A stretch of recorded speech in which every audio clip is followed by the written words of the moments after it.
عرفها الأسبوع. المزيد مع حجب تامك ومحمود أطويف.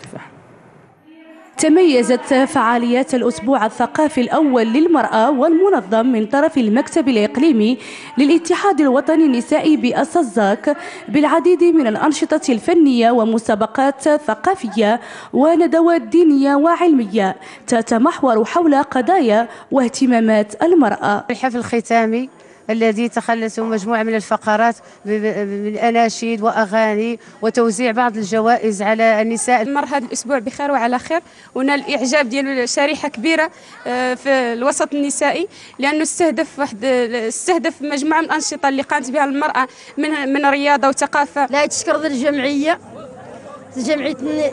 النساء، لحقناها شي ما قد شفناه ولا قد طريناه ولا قد طعات في المدينة، واليوم نشكرهم. إلى جانب حضور فقرات خاصة بالمرأة، تم كذلك تقديم أنشطة أخرى ترفيهية وفنية للأطفال وعروض مسرحية متنوعة من إبداع تلاميذ مختلف المؤسسات التعليمية بالمدينة. مسابقة ثقافية دازت مزيان، كل شيء زوين، وكنتمنى يتعاود كل عام بنفس الطريقة. وفي اختتام هذا الأسبوع الثقافي الأول للمرأة والذي يأتي تحت شعار المرأة والتنمية المحلية بتكريم بعض الفعاليات النسائية بالإقليم، بالإضافة إلى توزيع جوائز على الفائزات في مختلف المسابقات المنظمة خلال هذا الأسبوع الثقافي.